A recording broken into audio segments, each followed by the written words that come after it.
Welcome, everyone, to New World of Digital Sales, Same Old Bad Habits.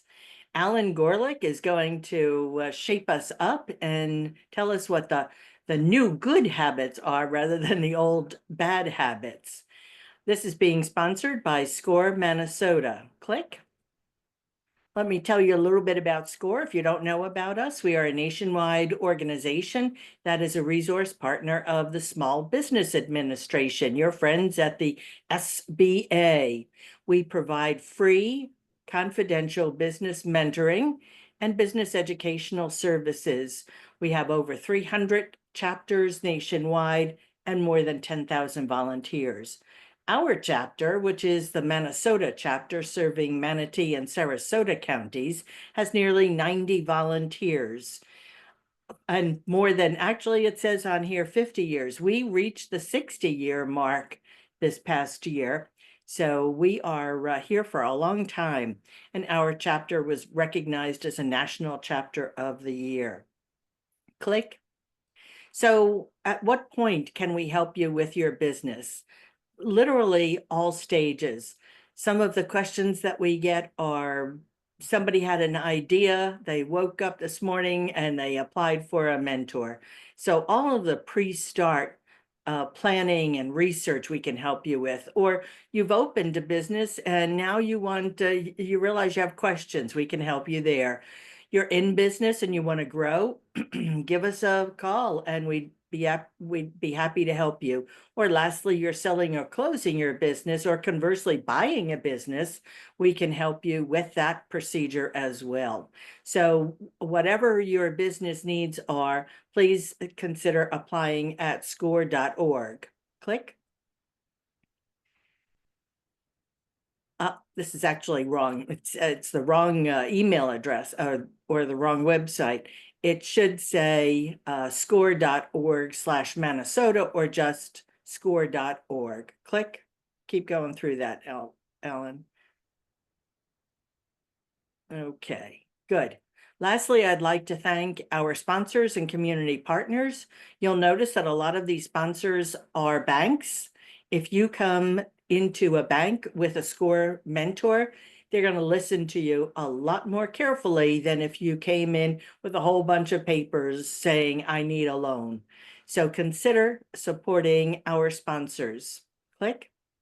And now, without further ado, Alan Gorlick, do you want to tell us a little bit about yourself and take it away? Well, they can read it, but I just emphasize the fact that I have a long career in sales. I'm going to talk a lot of the examples I use today are from my own experience, not because mine's any better than anyone else's, but just because I was there for most of it. And so I can recall it and tell you about things I've sold and things I've seen and observed in the world of selling. And, the point of today is that there is a new world of digital, and it changes every year, and we have to up our game to go with it. But at the same time, we have to remember the fundamentals because selling is still selling. And, just I'm sure any one of you could fill in this chart, so it's just a review.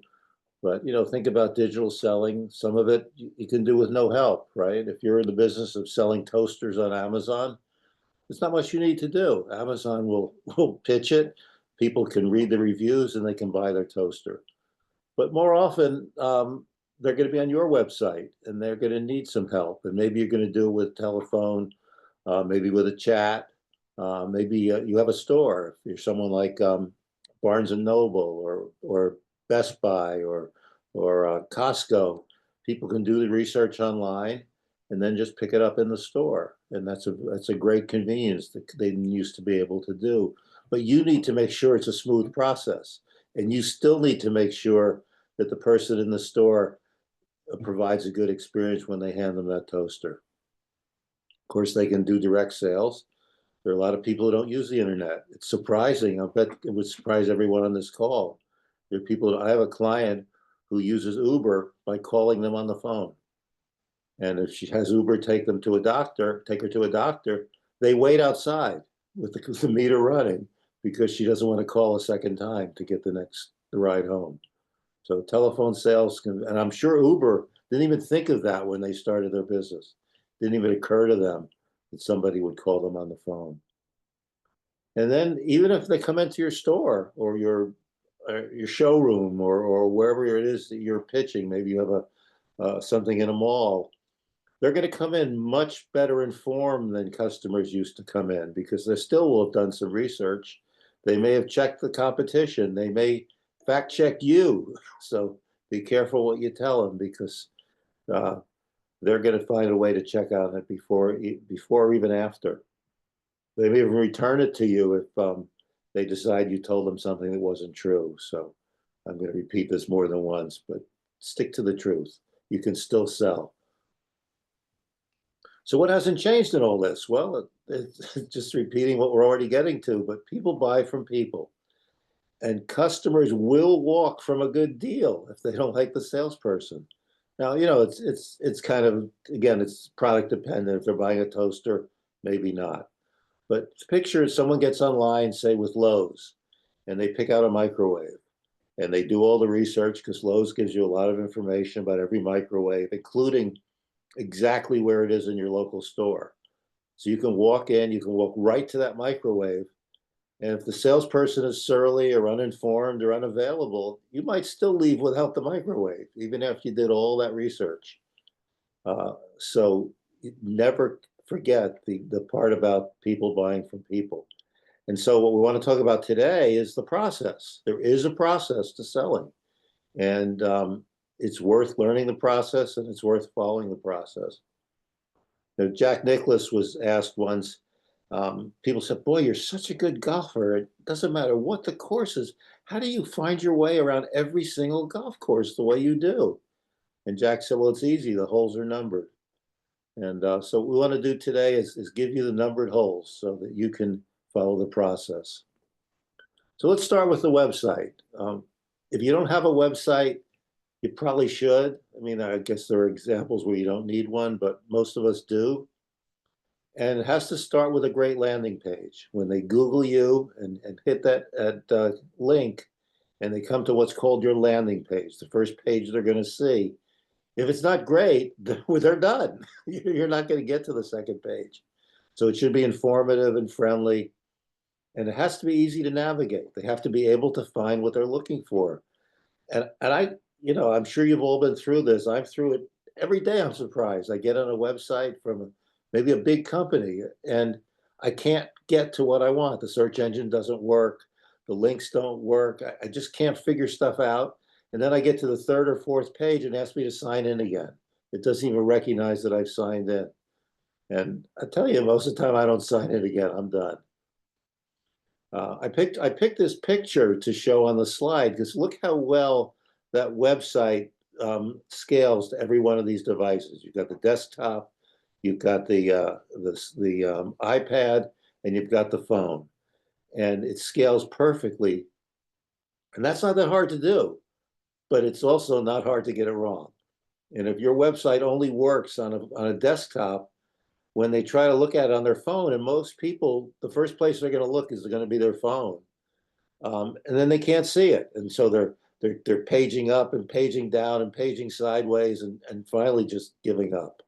So it has to automatically resize, and again, it's not hard to do, but it's also not hard to forget. And keep it up to date, especially the landing page, but everything. You don't want old stuff in there. You don't want to make promises that you can't keep. You don't want a phone number that doesn't work anymore. I mean, there's so much to it that you really should look at your website often. I mean, I'm guilty of that myself. I don't look at it as much as I should.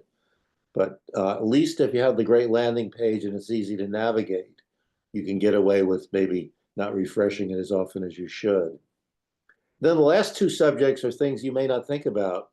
One is Google My Business. And what that is for is if someone says, they go in a search engine and they say, I want a tailor near me or a dentist near me. Near me are the key words. And that's the Google My Business part. And if you want to show up on the near me, you need to make sure that you're registered for Google My Business.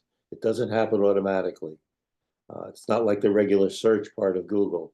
You have to tell them you want them to find you on near me. Now, a lot of businesses don't matter, but Certainly, if you're a tailor or a shoemaker or something like that, where people may not even know you exist until they need you, you better come up on Google My Business. And then search engine optimization, SEO, that's a big business. It's important. You have to do this right, but I put it here more as a warning than as something that you need to do because you can't beat Google at their own game. They're not going to allow you to figure out a way to make sure that no matter what happens, you're always going to be on the first page of search. You by trying to trick the system. But there are legal things you can do with keywords, with the way you have your own links to other websites that get you higher on SEO. So if you don't know how to do that, there are plenty of experts who do know, but be careful. Make sure that they're doing it the legitimate way and not telling you they know how to beat Google at their own game because you can't. Google's been at this too long. They're too big. You're not going to beat them. But if you do it right, you want to be on that first page. And you have to take my word for it. This is what Google will tell you, that even though you do a search and maybe 500 pages come up, if you're not on the first page, most people are not going to go to the second page. So you want to be sure you do it right and you get on that first page from a search. Also, Google will tell you how a lot of get you a lot of stats on your website, how many people have looked at it, how many people have clicked through. I mean, they will bombard you with stats, and most of them are no charge. So you don't have to advertise on Google to get these stats. You just have to know how to look for it. And again, Google will tell you how. You can Google, how do I use Google? And they'll tell you how. And of course, people at some point are going to make a phone call, either because they need help with the website or because they don't want to use the website or because the website tells them that in this particular case, they need to make a phone call. Uh, you probably have automated answering if you have a lot of different reasons people call, but don't put people in voicemail jail where, they've now gone through 7 different menus, press 1 for this and 2 for that and 3 for the other thing. And they still don't have a live person. They still aren't where they want to be. They're going to hang up. You're done. And that's not what you wanted.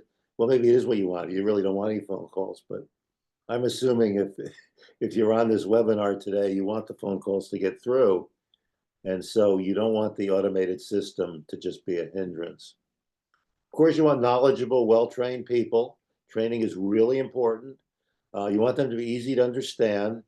And, this is emotionally charged words. I mean, you can certainly have a call center in India. There are people in India who are easy to understand, but there are also people in India who are not easy to understand. So if you're going to use a call center, especially outside the country, test it yourself. Ask to talk to the people who are going to be talking to your customers and make sure they can be understood. When I lived in England, if you called to a call center, you usually got a call center in Ireland, which was a great idea because although Irish dialects are different from English dialects, generally speaking, English people can easily understand Irish people. And it kind of turns out that English people like the sound of Irish voices. So it really worked out very well. In this country, if you could have a call center in England, that would be great because Americans tend to feel that they like the sound of the English accents and dialects, but there aren't too many call centers in England, so it's not likely. You're more likely to have a call center in the US or maybe in Philippines or India. So again, these are fine. They can have well-trained, very good people, but make sure they're easy to understand. Otherwise, you're done. You have no business if people can't understand your representatives. And now let's go into the process itself. These are the steps. Every sale has all these steps. Now, sometimes they're so close to each other that they don't feel like separate steps. Maybe interrupt and qualify feels like a single step, or close and follow up feels like a single step. But they're all there. And in some cases, they're very specific, require special training. And in other cases, you just do it on instinct. But whatever it is, you have to follow these steps or else you're not going to get to the end. So it is a process. And I've seen a lot of people go into sales saying, well, I can sell this because I know all there is to know about this product. Well, probably not. If you can't go through the steps, you're not going to sell that much. Now, I've done this presentation before, but this slide is new, artificial intelligence. And we could really spend the whole hour talking about it, and I'd love to. In fact, maybe we'll do a separate webinar on AI. But what I want to talk about today is the specific relevance to your selling process.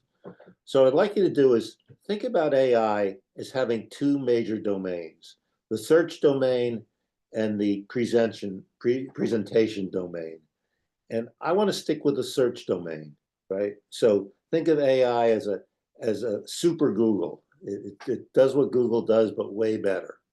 And so here's how it can help you in sales. It can tell you about trends. You can say, let's say you're selling shirts and you want to know, are collars trending or no collars trending, or blue trending more than red, or people preferring a certain fabric over another fabric.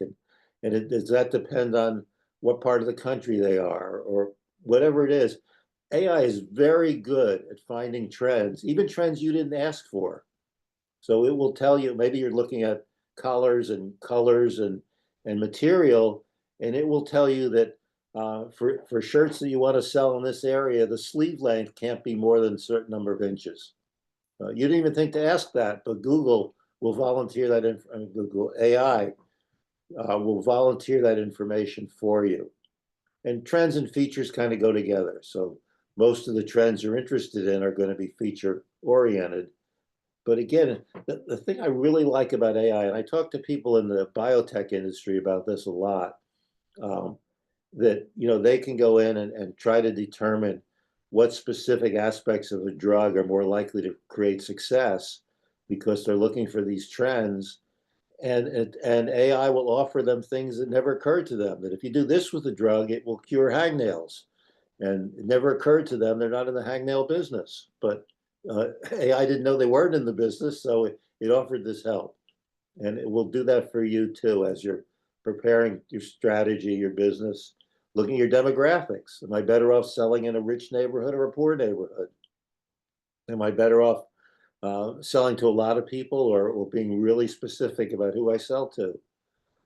One of the things that we get in the mail a lot here are giant postcards, and they're typically for dentists. I don't know why dentists have certainly gravitated toward these giant postcards, but you can get a deal with the post office where if you don't need the names, they can just put it, like they can pick a certain part of a particular zip code and just deliver it to everyone in that neighborhood. It's relatively cheaper than being more personal with it. But I don't think these. I mean, I think if I were a dentist doing this and spending, they must spend a lot of money because these are beautiful postcards, and I look at every one, even though I don't need a dentist, because they're that well done. But they're also wasting their money. And maybe if they used AI to say what's the demographic within Sarasota County where people are most likely to need a new dentist, they might find that maybe it is my neighborhood. Maybe I'm the only one who doesn't need a dentist. But I think they would just do better with these expensive postcards. And it's something AI can help you do. Then there's a concept of what we call A/B testing. So you're trying to test a product and you want to say, does red sell better than black, right? Well, so you go into Albuquerque with red and you go into Seattle with black, and you see which one sells better. Well, beside the fact that that's very expensive, Albuquerque and Seattle are not comparable communities. And so maybe red sell better in Albuquerque and black sold better in Seattle, and it didn't tell you anything, right? Because neither community had both colors. So you just knew Albuquerque liked the red and Seattle liked the black. Well, you can do this with AI. AI has so much data that you can't easily find on your own that you can kind of do your A/B testing using artificial intelligence. And it'll come up and it'll say, and with shirts like this, red is going to outsell black 10 to 1. And you just, how did you know? They knew. Same with competitive analysis. What is your competition? One of the things that and this again is not true just for the digital world, this has always been true. Your your customers or your prospects are not going to segment the market the way you want them to. They're going to segment. So you may not be competing necessarily with the people you think you're competing with. Um, I mean, let's say that you're operating a movie theater, and your competition is other movie theaters. Well, in this day and age, there aren't that many movie theaters, so you might say, "Well, I really have no competition." But what you didn't realize is you're also competing with restaurants, and you're competing with golf courses, and you're competing with fishing, because these are all entertainment, and people may say, do I want to go to the movies, or would I rather have a nice dinner tonight? Do I want to play golf, or do I want to go fishing? Right? And so you're competing with areas you didn't consider as competition. AI will consider it for you. AI will show you trends. They'll say, well, if you put a movie theater close to a restaurant, you'll compete with it, but you'll still sell more movie tickets because people eat out, and then they'll go, then they'll. I remember in the early days of shopping malls, none of them had restaurants because they thought that if people came to eat, they wouldn't shop. Well, now every mall has restaurants because they realize that shopping and eating go together. They're competition, but they're also complementary. And AI will help you see this stuff. Now you look at financial analysis. Here at SCORE, we do a lot of seminars on how to do financial analysis, how to create business plans, how to set up spreadsheets. And most of what we do is basic stuff because most of our clients, our mentees, are not financial people. They don't know how to do a spreadsheet. So we do a lot of basics, but we also do advanced stuff. And I do a lot of webinars myself on the advanced aspects of a spreadsheet, like things that initially you'll consider the obvious stuff. How much am I going to pay for rent? How much am I going to pay for fire insurance? How much am I going to pay to have my yard snow shoveled if I'm in that neighborhood? But there are things that maybe you didn't think of, like um, how likely am I to be sued, and what do I need to do to protect myself from being sued? Uh, Several years ago, I had Ingersoll Rand as a client, and Ingersoll Rand in those days, and probably still today, was a giant conglomerate. And one of their products was Bobcat tractors. You've probably seen Bobcats. They're small tractors. Some ways they sort of look like little tanks. They have tank treads. And you can do almost anything with these things. You can put a plow on it. You can use it for lifting things. You can use it for towing things. They're fantastic little machines. And you can buy one or you can rent one. Well, Ingersoll Rand quickly discovered that people use them in ways that they never wanted them to be used, like driving them on the roof or driving them through a canal, because they'll do it. I mean, these tank treads will get through the canal, but you might also drown while you're doing it, or you might fall off the roof.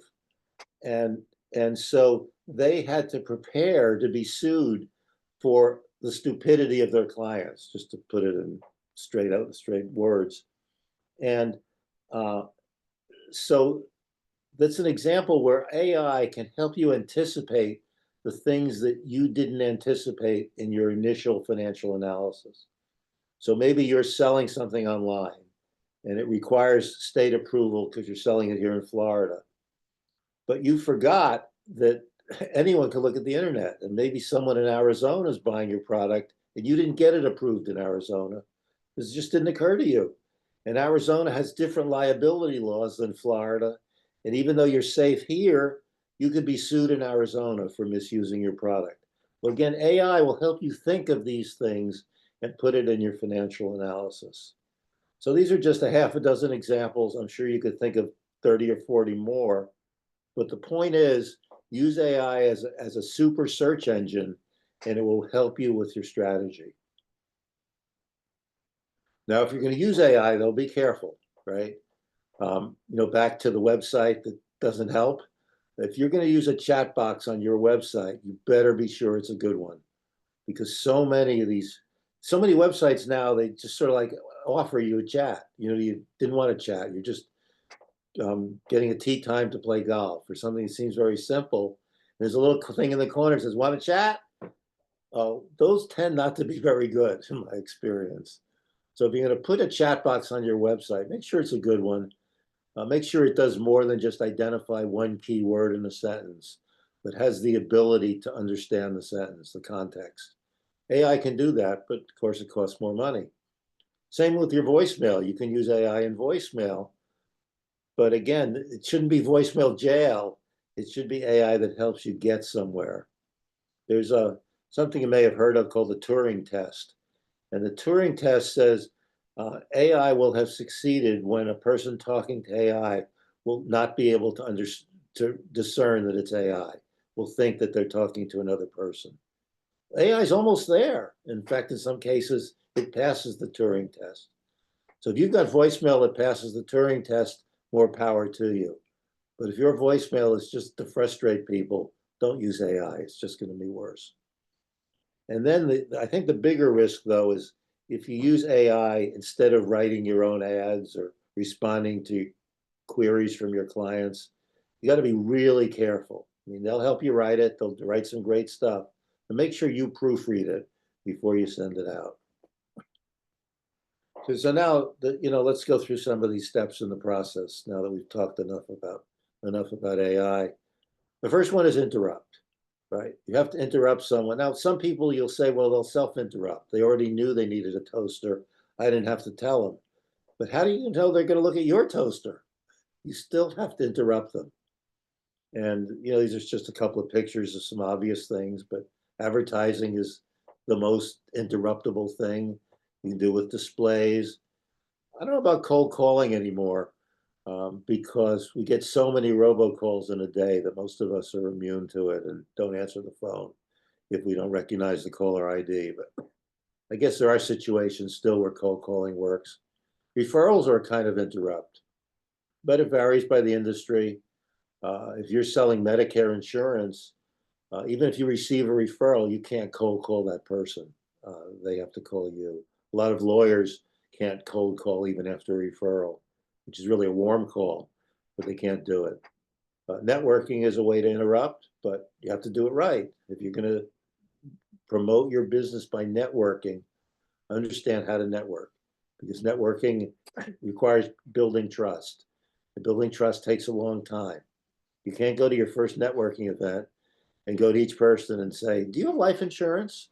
Because if you don't, I can sell you some at a great deal. Well, who buys life insurance from someone they just met 5 minutes ago? I guess it could happen, but it probably won't.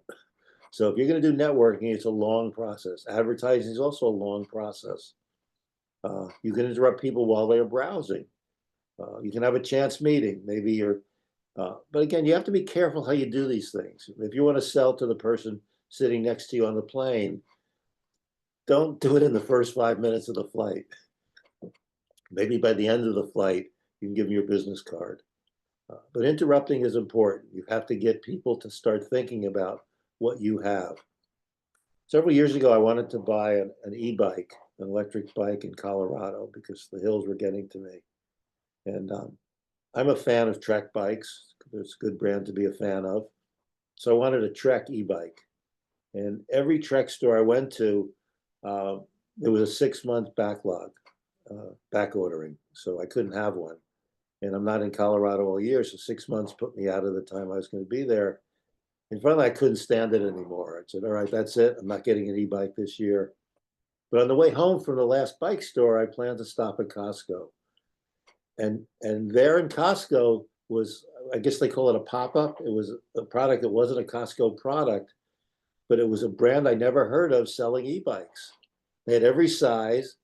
They had every one boxed and ready to go. The box barely fit in my car, and I had to assemble the bike myself. It wasn't trivial, but good grief. They interrupted me at just the right time and sold me a bike. And you would say, what's the point of putting an e-bike in Costco? Who goes to Costco to buy an e-bike? Well, I didn't, but I bought one.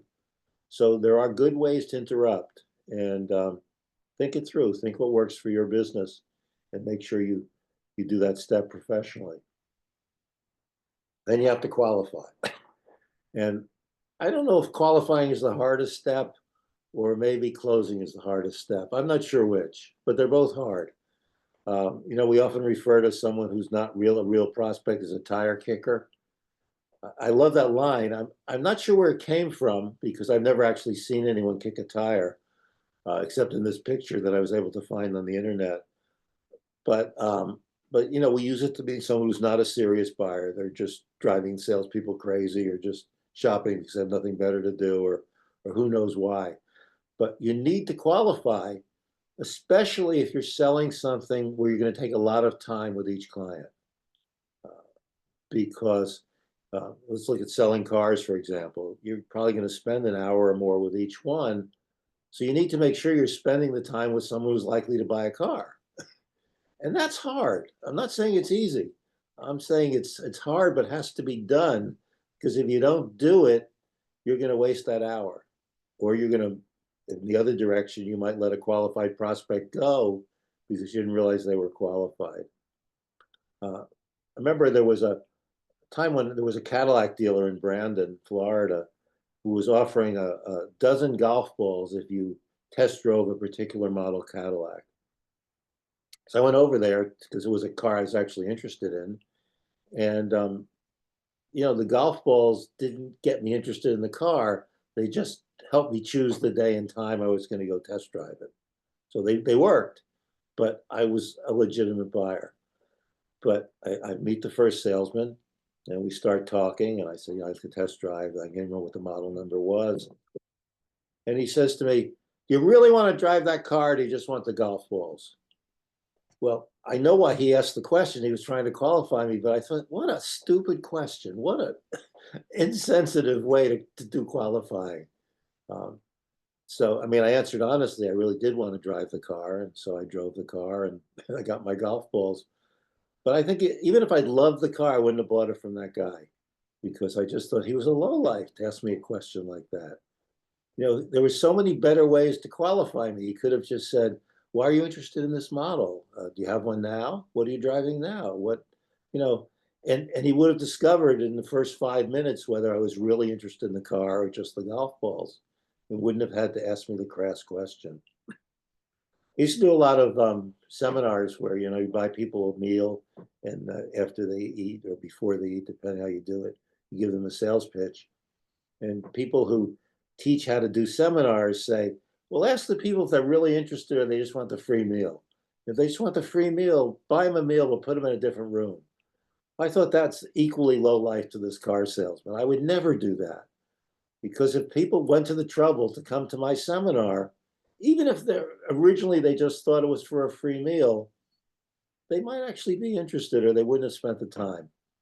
So there are good ways to qualify, and there are bad ways to qualify, but you have to do it. You have to make sure you're spending time with people who are likely to buy. And, and maybe you thought they were, and it turns out they weren't.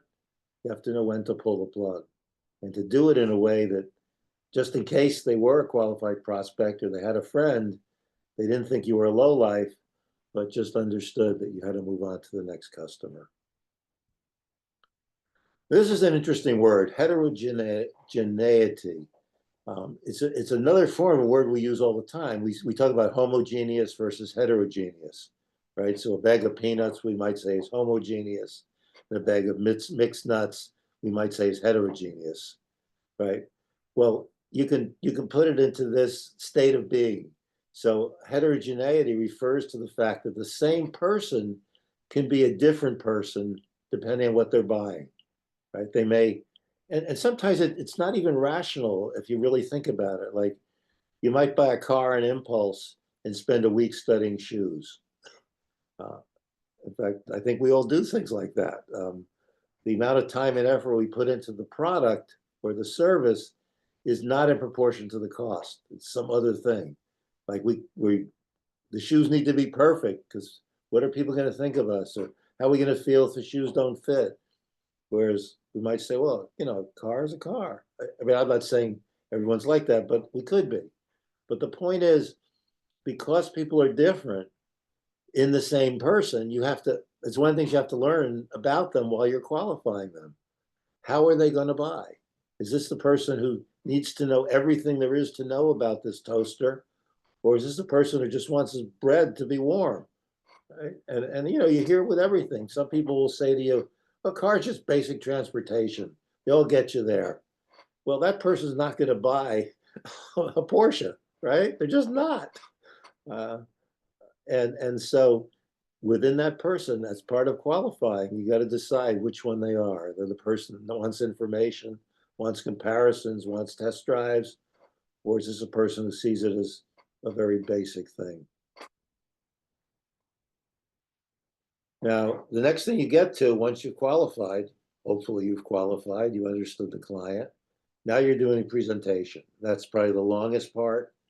And ultimately, if you can't present it, you're probably not going to close. But first thing to learn is telling isn't selling. If all you can do is you know, the old joke, I asked him what time it was and he told me how to build a watch. Um, you can fall into that in sales. You love your product so much, you know everything about it, but maybe your prospect isn't ready to hear everything about it yet. Um, they want to be involved in the decision process. So you have to create an engagement. And go back to some of you may be old enough to remember the Encyclopedia Britannica. This was, you know, long before there was an internet. If you wanted something in your house or in the library that had almost anything you'd ever want to know, you bought an encyclopedia. And the most famous and also the most expensive was Britannica. And Britannica was very good at training their salespeople who essentially went to your house. I mean, this was not an easy sale. They'd sit in your house and show you samples and try to sell you an encyclopedia. And one of the things they taught their salespeople to do was to ask you a series of questions where you couldn't possibly answer anything but yes. I don't remember if it was 20 questions or 12 questions, but it was things like, do you care about your son's education? Do you feel good when your son learns something new? Do you like it when your son smiles? I mean, there were things where you'd have to be crazy to say no, right? And so after 20 yeses, or maybe just you found a way to say no to 3 of them, so you had still had 17 yeses. You were engaged, right? You were talking encyclopedias because, good grief, of course I want my son to be intelligent and learn all this good stuff and not have to go to the library every time he has a question, right? Uh, and once you get the engagement, you gotta just talk less and listen more. Let the person sell himself. They will. People will sell themselves, but you got to respond to their cues. You got to control your own tells. Don't make funny faces. Don't roll your eyes. Don't look like you're bored. Don't start looking at your phone while they're talking. I mean, sounds crazy, but salespeople do this. Right? We've all been through it. So be careful. But back to the second and third bullets here. Create engagement, talk less, listen more. And then you can present because now they're ready. They answered yes to the 20 questions. Now you can tell them how many pages are in each book and show them pictures. They always had samples of beautiful pages from Britannica. And part of their engagement was to get a feel for how much you were willing to pay because they had books at every price. There wasn't just one price. Maybe you wanted the beautiful book, maybe you just wanted the functional book, but they had one. But you had to tell them which one you wanted so that they didn't try to sell you the wrong one. And just to review the obvious, be prepared because you're going to get questions that maybe you don't know the answer to. You have to be professional and don't say, well, I'll fake it till I make it because you can't fake it with your presentation.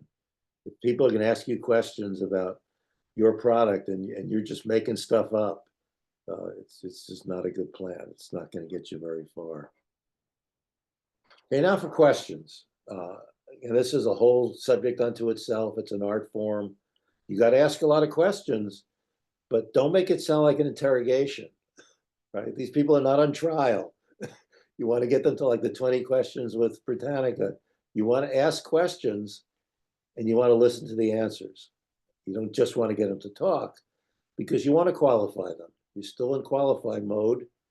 You want to fine tune your presentation so that, you know, whether it's the right size or the right price or whatever. And you want to smoke out the objections. And we'll have another slide about objections, but I don't think you can sell complicated products if you don't smoke out the objections. And it's a, we really don't want objections because it's stressful. We don't want the confrontation of the objection. We hope there aren't any. But if they don't tell you, it's much harder. I've sold in many parts of the world. And just to compare countries, I would rather sell in Germany or India, where people are very out front about their objections. Maybe for different reasons. In India, it's more of a negotiating tactic. In Germany, it's more they pride themselves on perfection. But either way, they'll tell you what's wrong, and then you can answer it. At the other extreme, you have a country like Japan, where they're so polite, they don't tell you what the objections are. And so maybe they say no, and you have no idea what went wrong because they were too polite to tell you. Also, in terms of smoking out objections, there are certain situations where you're the product and the salesperson, and you're probably not going to hear the objections because people don't want to insult you if you're also the product. So that's when we really have to go to great lengths to smoke out the objections. And again, with the engagement, customers will often sell themselves. They'll talk. That's this second last bullet. I mean, this is a true statement if you really think about it. They perceive that you are brilliant when you let them talk. You don't show your brilliance by talking. You show your brilliance by listening.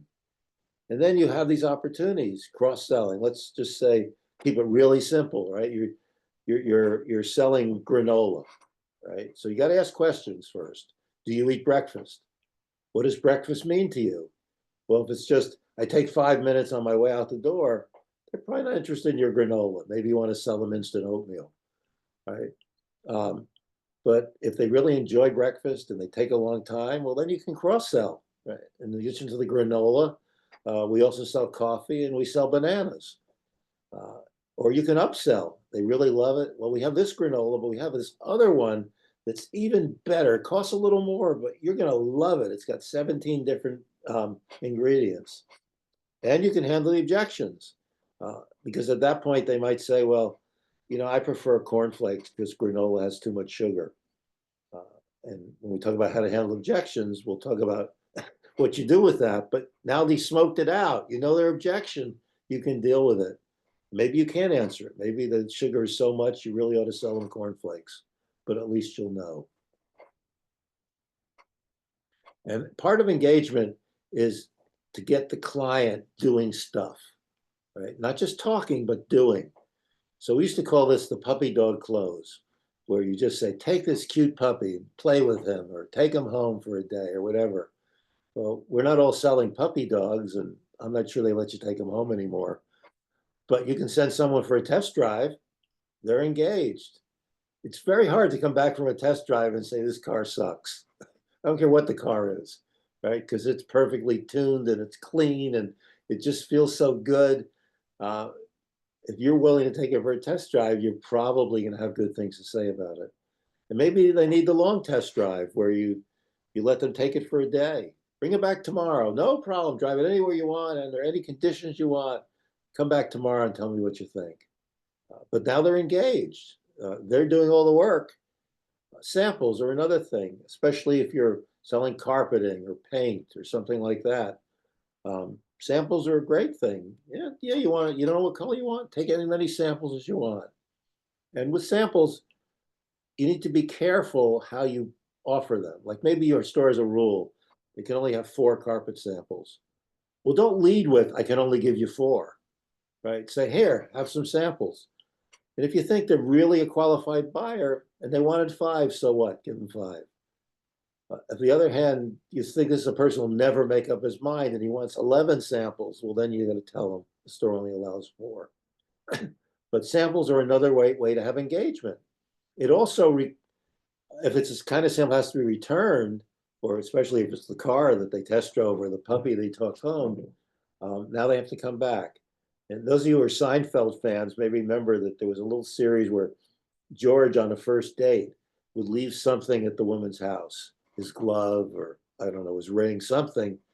So he had to see her again because he felt like, the more he grew on this person, the better his chances. Well, it's true in sales too. Give them a reason to come back. because many times they're going to leave, and there aren't that many things you're going to sell in the first meeting.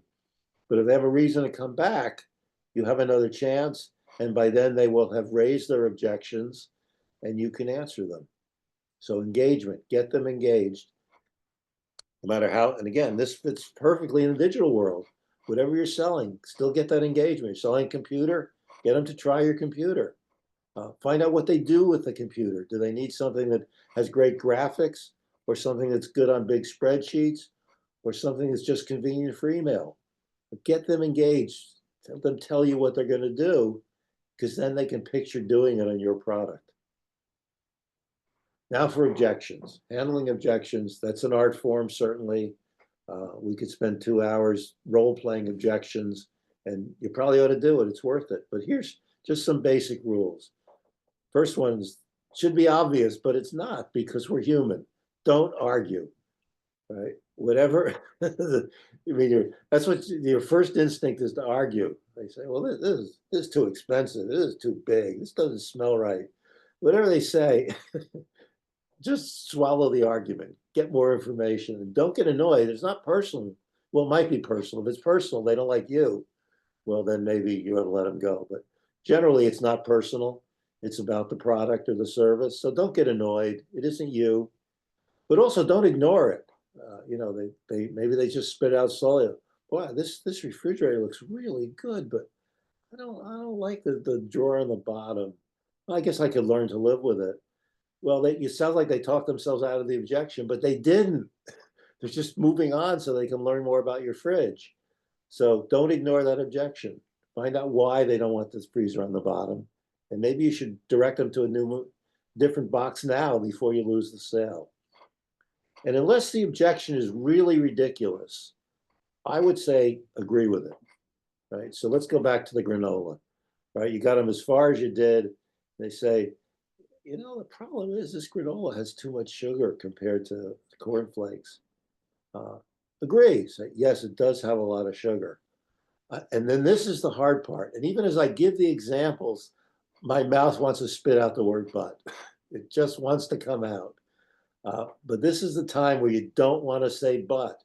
You want to get around it with some other things. So, yes, you're right. There is a lot of sugar in granola. It makes it taste better. And it's only 3 more calories than cornflakes. So now you've handled the objection, but you didn't use the word but. Or maybe you're selling something really expensive. They're saying, well, there's this feature on the car that this adaptive cruise control, it's $1,000. Regular cruise controls include. I don't want to spend $1,000 on this. And well, maybe you just give them a car without adaptive cruise control, but maybe you can't. Everything in your inventory has adaptive cruise control. Uh, so you again agree. Say, yeah, it really is a lot of money. Have you ever used cruise control and had to stop on the brakes because you didn't realize you were overtaking the car in front of you much too fast? I'll bet every one of us would say yes. It happens all the time. Well, it doesn't happen with adaptive cruise control. Now you've got the client living through the problem, and you've offered the solution. You've still agreed with her objection. It really is a lot of money, and you never use the word but. You turned it around with a question. You counter without pointing out that you were countering. And then the last bullet is something that's tried and true. And I love it when I can tell a salesperson doing it on me, because I know that they've been well trained. But the customer raises an objection. I like bicycles, but I don't really want an e-bike. I just think it's going to be too hard to use. It's just too many complicated parts. So you say, I know how you feel. It really does seem complicated. And many of my customers felt the same way you do. But when they started riding one, they found it's the same as riding a regular bike. There was nothing complicated at all. Now you've handled the objection. You didn't argue. You didn't tell them it was ridiculous, but you also told them not to worry about it. So feel, felt, found is a great way to handle objections. But something you got to do. You got to think about it. You don't want to get into a fight, and you don't want to ignore it. Okay, so it's time to close. Well, actually, you can close anytime you want. And probably if you're good at this, your instincts will tell you when it's time to close. But not too soon, right? You don't want to, I mean, make sure they're really ready for you to close.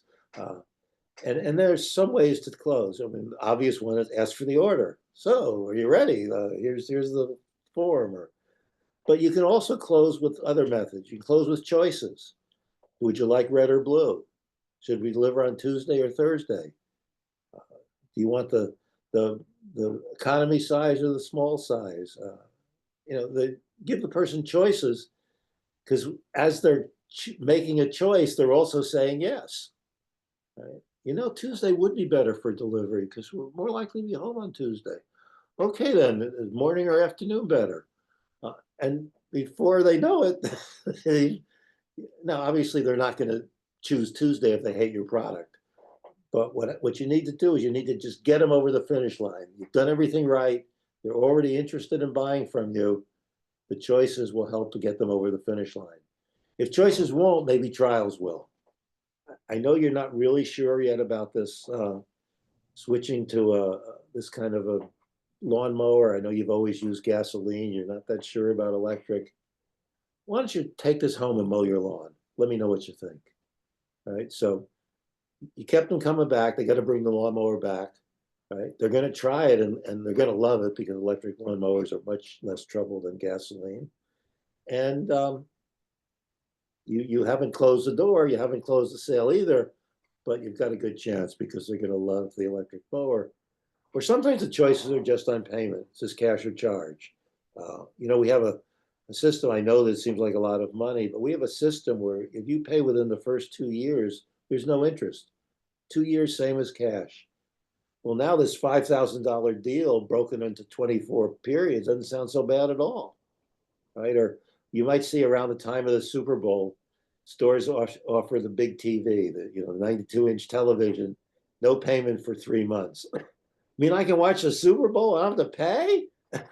Well, I got to take this baby home. Of course, they have to pay, and 3 months comes pretty quick.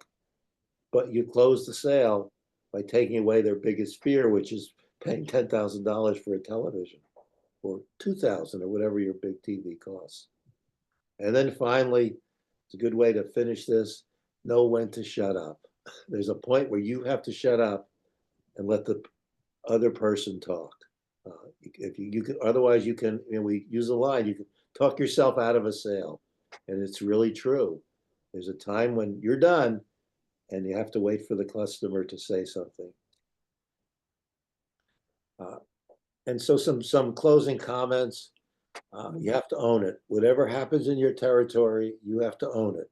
If you're into the blame game or the victim game, you're not going to succeed in sales. I will just say this as a flat statement. I've seen enough sales over my lifetime.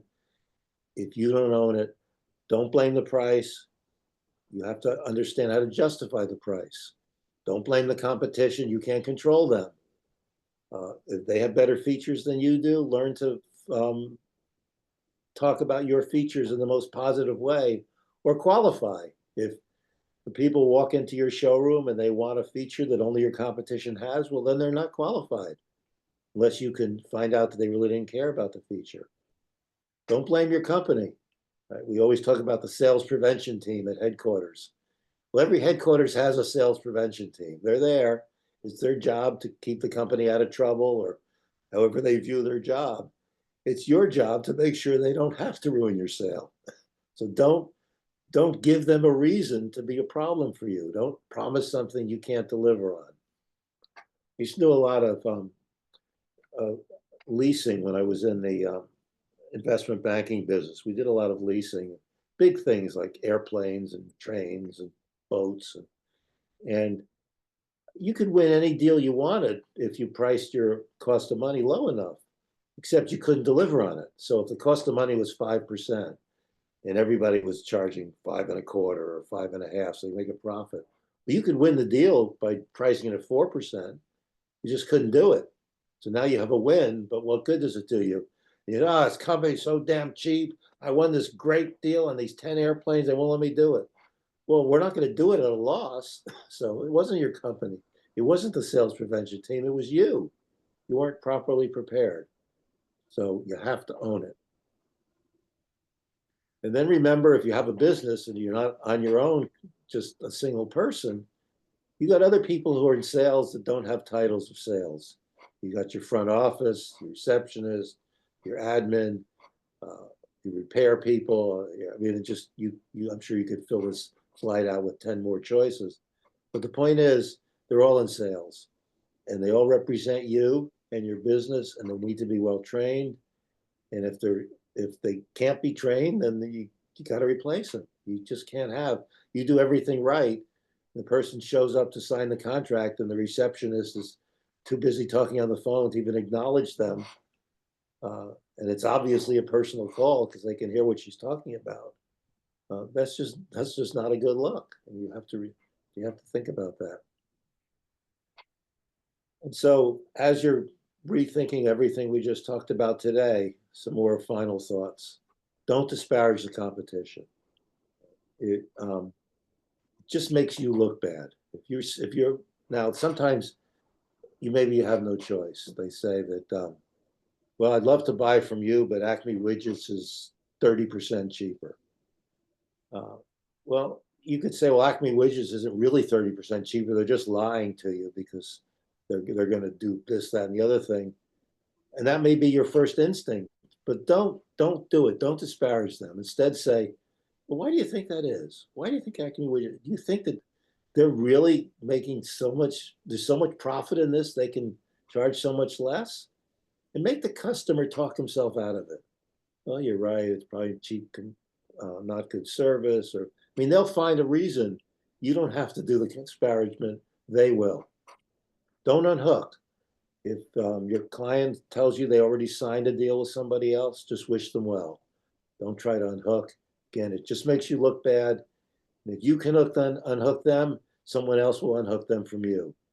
Right? It's just you're just going down a path that doesn't have a good ending and doesn't make you look good. And of course, don't lie. Don't lie to yourself. Don't lie to your clients. Just don't lie. Sell by telling the truth. There's enough. There's a great line that how can you tell if a salesman is lying? His lips are moving. Uh, and unfortunately, that's true in a lot of cases, but don't be one of them. Don't lie. So, questions? How are we doing in questions, Diane? Yeah, we only had one question early on, which was, what if you're an online business? Is location important when we were talking about websites? Well, if you're only online, I guess it doesn't matter. In fact, you can even, sort of give yourself a better location. Like you're selling beach stuff. Don't say you're in Minnesota. Say you're in Florida. It's a lie, but it doesn't matter because your beach stuff is good. So people can use it in Florida. So if you're truly just online, I don't think location matters, and a lot of them aren't. A lot of good online businesses that are in the Philippines or Turks and Caicos Islands. You don't have to be anywhere. When you were talking about the encyclopedia, it reminded me, brilliant marketing strategy, which I couldn't appreciate when I was a kid. But the supermarkets would sell the encyclopedia, but they sold you one book of the Yes, I remember 26 that. books each week. And so you would be encouraged, of course, to go to the supermarket every week for 26 weeks so that you'd be sure to get each edition, each copy of the book, because what good is an encyclopedia if it's not complete, if it's missing a book or two? Yeah, I mean they've got you hooked, and again they've done the same thing. Now it's 26 weeks, same as cash. Yeah. Or the movie theaters would give you a dish each week that you went to the movie theater. And if you Yes, wanted a complete set of dishes for Christmas, well, by golly, you went to the movies every single week. yeah, I think gas stations did that too, right? Glassware and yep, I remember that stuff. I don't know that we have the current equivalent of those marketing ploys, but they were effective. Yeah, no, I don't. Yeah, as you mentioned, I don't remember seeing it any time recently. But there are other things that are effective. BOGOs are one, right? Have to get to Yes, Publix on Thursday when the new BOGOs come out. We all know that. yes. Well, that's all the questions that we have. Val said this was awesome. Thank you. As did Karen. Everyone will be getting a copy of the recording as well as the slides. So look for that in your email in the next day or two. And I certainly we would like to help you. We'd like you to sign up for a SCORE mentor. There's a QR code right here on the screen. Dan's more better at this computer stuff than I am, but the way I understand it is if you hold your phone just right over that QR code, there'll be a puff of smoke and a SCORE mentor will appear right in the room with you. Is I that right, think it's Dan? just like that. Yeah. Or if you wanted to do it the old-fashioned way, just go to score.org and there's a button that you fill in a little bit of information, including your zip code. That's important. And you will get a mentor assigned to you. If you would like Alan to be your mentor, he's available, I think. So you can do that. As the screen says, you will be receiving a survey from our national organization in the next day or two. If you could spend a moment and just rate our presentation. And there's also an opportunity on there to suggest other topics that you would be interested in. So if you could do those two things for us, we would be very happy. And without further ado, I'm going to say thank you, Alan, for sharing your expertise with us. It was a great presentation. I think that's what everybody is saying. Lots of thumbs up and great and thanks and hearts and so forth. So thank you, Alan, for spending time with us. And thank you all for coming and listening to our presentation. Keep your eyes open. We're going to have a whole series of them coming up. Okay, thank you. Thank you, Alan. Bye-bye, all.